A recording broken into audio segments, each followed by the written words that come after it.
പറയുന്നത് ഏറ്റവും ശക്തിയായി ഗന്ധമുള്ള ഏറ്റവും നല്ല സുഗന്ധമുള്ള കസ്തൂരിയാണ്.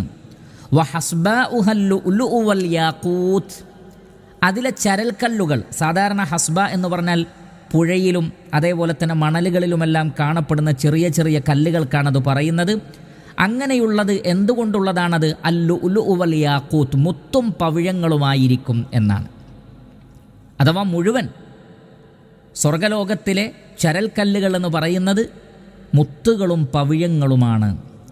വതുർബത്തുഹ അസ്സഅഫറാൻ, ഇനി അതിൻ്റെ മണ്ണെന്താണ്? സഅഫറാനാണ്, കുങ്കുമമാണ്. കുങ്കുമം അഥവാ ആ നിറവും അതിൻ്റെ ഗന്ധവുമുണ്ടാകും.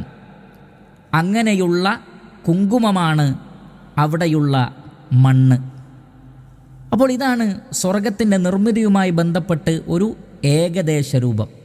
നബി സല്ലല്ലാഹു അലൈഹി വസല്ലം പറഞ്ഞു, മൻ ദഖലഹ യൻഅമു വല യബഅസ്, അതിലൊരാൾ